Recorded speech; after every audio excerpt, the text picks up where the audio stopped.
Question है दादा कि किससे है आपका सवाल? किससे है ये बताओ। जो पीछे बैठे हैं और सामने बैठे हैं दोनों दादा से क्वेश्चन है, और जो नीचे बैठे हैं उनसे भी मेरा क्वेश्चन है। तो मेरा क्वेश्चन है दादा कि हमारा हक कौन खा रहा है? ईसाई खा रहा है, मुस्लिम खा रहा है, या हिंदू खा रहा है? क्योंकि रोज दिन ये अफवाह दिल्ली से लेकर रांची झारखंड तक अफवाह उड़ाई जाता है, और तो दूसरा नहीं उड़ा रहा है, हमारे लोग ही जो हमारे लोग आदिवासी समाज के वही लोग उड़ाते हैं। तो मैं उनसे सीधा सवाल करता हूं, आप ये स्पष्ट कर दीजिए दादास कि हमारा हक को कौन खा रहा है? ईसाई खा रहा है, हिंदू खा रहा है, या मुस्लिम खा रहा है?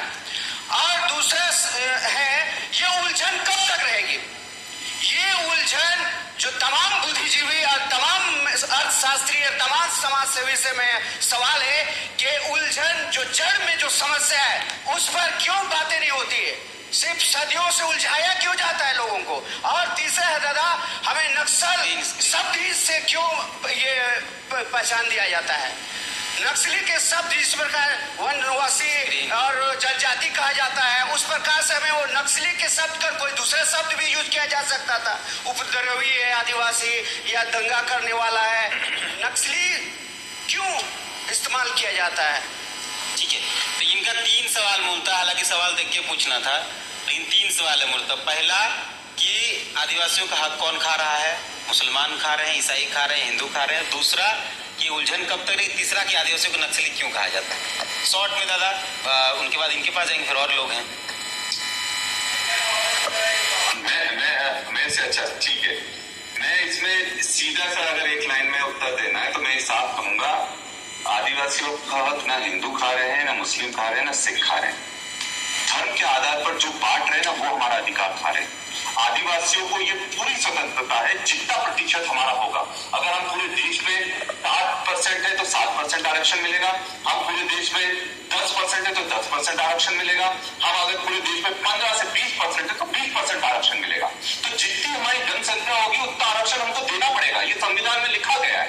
तो किसी का हक कोई खाने का सवाल ही नहीं उठता है।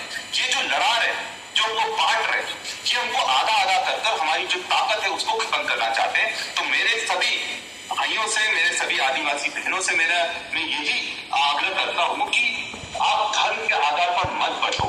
आप बढ़ गए तो आपका जो अधिकार है 5वीं अनुसूची का, 6ठी अनुसूची का, पैसा का, फॉरेस्ट राइट एक्ट का, ये खत्म कर देंगे। और जो आज आरक्षण आपको पंचायत के चुनावों में मिल रहा है, जनपद के चुनावों में मिल रहा है, विधानसभाओं में मिल रहा है, जिला पंचायत में मिल रहा है, संसद में मिल रहा है, ये भी खत्म हो जाएगा। जिस दिन आपका संख्या आधी हो गई, आपकी हिस्सेदारी भी आधी हो जाएगी।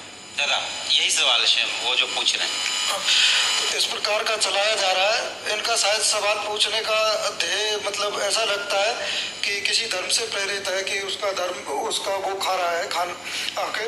तो इस प्रकार का कुछ नहीं है, ना हिंदू खा रहा है, ना मुस्लिम खा रहा है, ना ईसाई खा रहा है। धार्मिक आधार पर क्यों? हम तो देखो अपने अधिकार की मांग करते हैं, जैसे आदिवासी धर्म की कॉलम की स्थापना हो ताकि अपना जितना भी अधिकार है वो सुरक्षित रहे। देखो मेरा तो उस दिशा में प्रयास रहेगा, और पूरा इस तरीके से एकजुट रहना चाहिए समाज, ताकि किसी भी धर्म में आप देखेंगे, लद्दाख में देखेंगे तो वही ट्राइबल्स बुद्धिस्ट है, इधर जम्मू कश्मीर में गुज्जर बकरवाल ट्राइब मुस्लिम है, इधर मध्य भारत में चाहिए आप तो यहाँ पे हिंदू हो गए, आदिवासी। इसी प्रकार अलग अलग धर्मों में बटे हुए। तो हमारी तो पूरी कोशिश ये रहेगी कि आदिवासी एक धर्म कॉलम के नीचे आ जाए ताकि सभी एकजुट रहे और उनके अधिकार भी सुरक्षित रहे और उनकी पहचान भी बनी रहे। धन्यवाद। मेरा